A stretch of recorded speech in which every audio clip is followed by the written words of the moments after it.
Karibu katika episode ya 5 recap yetu. Kama bado hujatazama sehemu ya 4, hakikisha unagusa hicho pop up kinachotokeza juu kabisa upande wa kulia mwa screen wako ili tuweze kwenda pamoja. Hasa bwana we, baada ya kufungua ule mlango wa chumba ambacho kilikuwa kifunguliwi siku nyingi, na wote tunajua kwamba hapa ndani unahifadhiwa ule mzimu mbaya. Waliingia vizuri tu na hawakuweza kumuona mtu yeyote yule hapa darasani. Kulikuwa kuna madawati tu ya zamani ambayo yalikuwa yamehifadhiwa huko ndani. Na ghafla binivu wanafunzi wakajitokeza. Tena wanafunzi wote walikuwa wamekaa tayari kabisa kwa ajili ya kuanza kujifunza, kana kwamba ni darasa jingine kabisa katika eneo hili la shule. Lakini ile nafsi mbaya ilikuwa bado haijaweza kuwasili katika eneo hili. Sasa hii mizimu iliweza kugeuka na haikutegemea kabisa kuweza kumuona mwamba Usu kuja katika darasa hili. Wanafunzi wote wakawa wanasema, "Usu, umefikaje katika eneo hili?" Huku wanafika wanafunzi wa mwisho tu. Lakini mwamba Usu akasema, "Ni ile nafsi mbaya ndio imetulazimisha sisi kuingia huku ndani." Lakini wanafunzi wakasema, "Usisubutu kusema hilo jina la nafsi mbaya, ni hatari sana." Na wakawa wanasema kwamba tutakwenda kuondoka dakika hii wala msiwe na hofu. Lakini hii mizimu ikasema kwamba, "Hivi mnajua kwamba hiyo nafsi mbaya iko nyuma yenu? Tayari mshaingia mtegoni nyie." Hasa kitu ambacho walikuwa hakijui ni kwamba ile nafsi ilikuwa imeshamvaa tayari mwalimu wao na ikaanza kuwashambulia Usu pamoja na bidada Doshin. Hasa wakati wanapigika hapa chini, ghafla tu mwamba Hansu yule mzimu akaweza kujitokeza katika eneo hili. Akasema kwa ujasiri kuwa kila kitu ambacho kinaendelea na watu kuweza kufariki wanafunzi wa mwisho, mchongo mzima unakontroliwa na mkuu wa shule. Ndiye anayekontrol nafsi mbaya kuweza kufanya matukio hayo yote. Lakini ule mzimu mbaya baada ya kuyasikia hayo maneno kutokea katika nafsi ya mwamba Hansu, ukawa umechomoka kutoka katika mwalimu na moja kwa moja ukamfuata Hansu. Kumbe huu mzimu bana ulikuwa umemkosaga Hansu zamani sana. Bidada Dushi alilia sana kwa sababu Hansu alikuwa ndo rafiki yake aliyedumu naye karibia miaka 10 iliyoweza kupita. Ndio rafiki wa pekee aliyekuwa anashinda naye kila sehemu. Leo hii ameweza kuchukuliwa tu na hii nafsi mbaya kile pesa namna ile. Tena bidada alimwahidi mwamba kwamba atamsaidia kuweza kumtafuta mama yake. Alafu leo mwamba amechukuliwa kirahisi kabla hata bidada haijatimiza ahadi yake. Na bidada akaunganisha matukio. Anakumbuka siku ambayo bibi yake alikuwa ameweza kufariki, aliweza kumuona ndio principal alikuwa akipita katika mitaa hiyo, lakini hakujua kabisa kwamba principal alikuwa anahusika na kifo cha bibi yake. Lakini dakika hizo pia wale mizimu wote ndani ya darasa walikuwa wameshachukuliwa na ule mzimu mbaya. Baada ya hapo mpango wao ukawa ni moja kwa moja kuhakikisha kwamba wanakwenda kumshambulia principal mpaka aseme ukweli. Na jambo baya ni kwamba nafsi ya mwamba Inani ilikuwa imeweza kufichwa sehemu, na mtu aliyekuwa ameweza kuificha ni ule mzimu ambaye sasa hivi tunaona ameweza kuchukuliwa na mzimu mbaya. Kwa wanatakiwa kuhakikisha wanakwenda kuipata nafsi ya huyo mzimu aliyechukuliwa sasa hivi ili kuhakikisha wanaipata nafsi ya mwamba Inani. Hasa mwalimu hajui kabisa kwamba siku ya jana alikuwa amevaliwa na nafsi mbaya. Yeye amefika tu hapa darasani siku ya kesho, anaanza kumwambia mkuu wa shule kwamba jana nilikwenda katika maeneo ya basement, tumekutana na nafsi mbaya kule na mizimu. Lakini mkuu wa shule alikasirika sana kusikia kwamba walifungua kile chumba. Akamkaba mwalimu na kusema kwamba, "Ni nani aliyekuruhusu uingie ndani ya kile chumba?"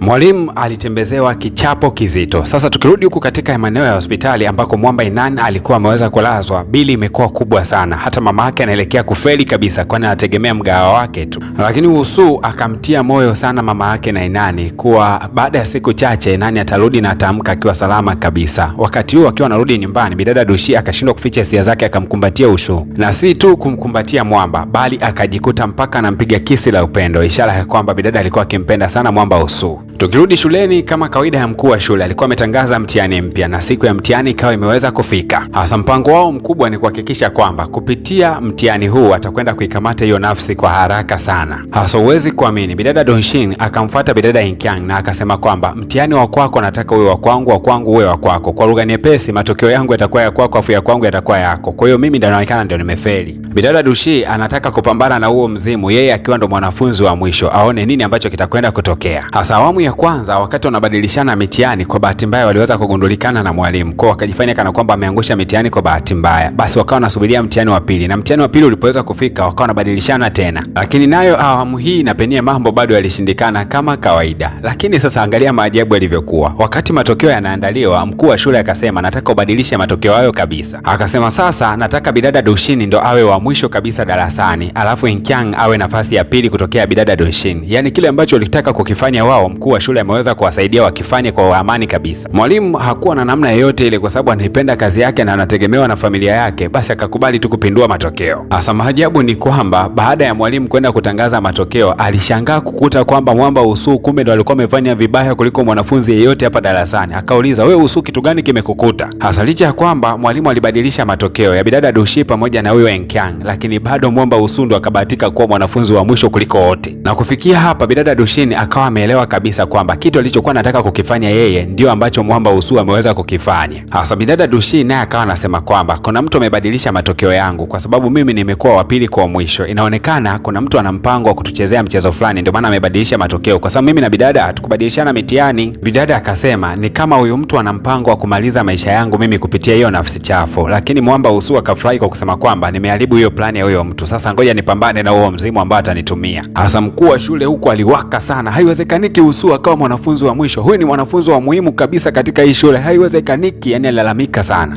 Mkuu wa shule akaendelea kulalamika. Wakati huo anaendelea kulalamika, ule mzimu muda wake ukawa umefika wa kwenda kumtoa mtu kafara, ukawa unataka kufungua ile safe, lakini mkuu wa shule hataki kabisa Usuu aweze kufariki. Alipambana sana kuzuia ule mlango, lakini ilishindikanika. Mwisho wa siku ule mzimu ukawa umetoka. Baada ya hapo bana, walikuwa wameshajipanga kuhakikisha kwamba wanakwenda kukabiliana na majanga yote ambayo yatakwenda kujiri mara baada ya hapa. Wakavaa mashati ambayo yana kila ilizi kila sehemu. Hasa bidada Eunkyang alikuwa amewakuta hapa wanabadilishana nguo, akawake anashangaa, nyie mnaweza kubadilisha nguo mbele pamoja, kumbe hao bana ni wapenzi. Sasa wakakuta Eunkyang amekuja na wanafunzi wengine wawili, na wenyewe wana mpango huo kuhakikisha kwamba wanaishambulia hiyo nafsi. Kwa hiyo ni kama hivi habari zimeanza kutapakaa sana pale shuleni. Basi bidada Dushin ili kuweza kuongeza nguvu, basi akawagusa macho yao na kila mmoja akapata uwezo wa kuweza kuiona mizimu. Wote wataingia vitani, kisha akakabidhi ilizi. Kila mmoja akaambiwa kwamba hizo ilizi zinatakiwa zifungwe katika kila maeneo ya shule, kwani ule mzimu utakapokuwa unatoka lazima ukutane na cha moto. Wanafunzi wakawa wamevalia mailizi hayo, alafu wamejipanga kwa ajili ya vita, na mzimu ndio huo ukatokea mbele yao. Swali la kwanza ukauliza ni nani aliyekuwa wa mwisho darasani, lakini Mwamba Usuu hakuweza kujibu kitu chochote. Akasema wewe si ni mzimu na unajua nani wa kuweza kumtafuna, hakikisha unajijibu mwenyewe hilo swali, anza mapambano. Mzimu ukaanza kuja kwa hasira sana na ukawa unavunja zile ilizi ambazo zilikuwa zimewekwa kando, yani ni kwa namna ya kinyepesi sana, yani mzimu ulikuwa hata uhangaiki. Walikuja kugundua kwamba mzimu huu ulikuwa na nguvu sana kiasi ambacho ulikuwa uwezo kabisa kustopishwa na zile ilizi. Kumbe bana, nafsi za wanafunzi wote wanaokufa wanaujaza nguvu mzimu huu, na ule mzimu ukapiga kimbola moja tu, kila mwanafunzi akajikuta chini. Kila Mwamba Usuu anapojaribu kusimama, ule mzimu ukawa unataka kuingilia mwili wake, lakini kwa kuwa Mwamba alikuwa amefunga mailizi kama yote, akajikuta ule mzimu unashindwa kabisa kuingia. Hasa bidada Dushi alikuwa anataka kutumia ile shoka yake ya miujiza kuweza kushambulia huu mzimu, lakini bidada Suchang akaweza kumvaa ule mzimu na kuanza kupigana nao, lakini kwa bahati mbaya naye akapigwa mbali mrefu. Bidada Dushin alijitahidi sana kupambana na ule mzimu kwa kupiga na mashoka, lakini bado ule mzimu ulikuwa na nguvu sana, kwani una nguvu za wanafunzi wote ambao walikufa katika hii shule. Hasa wakati bidada Dushin yuko chini kwa naugulia maumivu makali sana, Mwamba Usuu akaweza kusimama na akaanza kutaja maneno fulani ambayo yalikuwa na mwongozo wa ule mganga, na kadri anapozidi kuyataja yale maneno ukatengeneza uzio mkubwa sana ambao ukauzingira ule mzimu mbaya. Wakati huo huo bidada akaweza kuvamia katika lile eneo na shoka lake akapiga pale katika lile eneo, lakini hakuwa na nguvu sana kuweza kutawanyisha ule mzimu. Mwisho wa siku mzimu ukawakamata wote wawili. Hasa wakiwa wamekabwa vizuri wanaelekea kufa, bidada akakumbuka kwamba akishikana mikono vizuri na huyu Mwamba Usuu wanaweza kuwa na nguvu mara mbili. Basi wakashikana na kisha wakaanza kutamka maneno fulani yaliyosababisha ule mzimu kusambaratika. Sasa wakataka kula nao njuga huu mzimu kuhakikisha kwamba wanaukamata, lakini mkuu wa shule akaanza kuwazuia. Hapa ndo akagundua kwamba mkuu wa shule alikuwa nyuma ya hili tukio. Katikati ya ugomvi huu mzito uliohusisha wanafunzi pamoja na mkuu wa shule, bahati mbaya mkuu wa shule akaweza kuanguka kutokea kwenye ngazi ndefu sana na pale akapoteza maisha. Bidada Dushin akachukua kile kibegi ambacho mkuu wa shule alikuwa anakitumia kwenda kukamatia ule mzimu, na moja kwa moja akaenda sasa kwenda kumtafuta huyo mzimu mpaka amtie kwenye begi, lakini ghafla tu sasa wakawa wanasikia makelele makubwa sana yanatokea juu kabisa ya ghorofa, ikabidi kukimbilia huko. Kumbe bidada Suchang alikuwa ameingiliwa na ule mzimu na unataka kumtupa kutoka ghorofani mpaka chini, na kwa haraka sana wakamkamata bidada ya mkono huku wakiwa wameshikilizana wote kwa pamoja, yani wanataka kumwokoa asiweze kujitupa juu ya ghorofa. Sasa huu mzimu ukawa unataka kumuingilia mwili wa Mwamba Usuu ili uweze kumtupa, kwa sababu yeye ndo amekuwa wa mwisho hapa shuleni, lakini bidada Dushi akawa anamwambia kwamba kataa kabisa, usikubali kuingiliwa na huo mzimu. Walipambana sana kuikamata ile nafsi ya yule mzimu, lakini kwa bahati mbaya nafsi ilikuwa na nguvu sana. Wakati nakaribia mwishoni kabisa kuingia katika kile kibegi, ghafla tu ikaweza kutoweka kwa bahati mbaya. Na wakati huo bidada Dushin akiwa amekata tamaa kabisa, ghafla tu nafsi ya bibi yake ikawa imejitokeza ikiwa inamtia moyo yeye pamoja na Mwamba Usuu na kusema kwamba jitahidini mumkamate huyo mzimu aende akatupwe mbali. Naye bibi akasema nitakopo pamoja na nyie, kisha akaingia ndani ya kile kibegi kuhakikisha kwamba huu mzimu utakaposogezwa tu jirani atauvutia humo ndani ya kibegi. Basi bidada Dushin moja kwa moja akaungana na Mwamba Usuu na wakaanza kusoma mambo mbalimbali hivi, akawa anamvuta ule mzimu kuingia ndani ya kile kibegi ambacho mkuu wa shule alikuwa anakitumia kabla.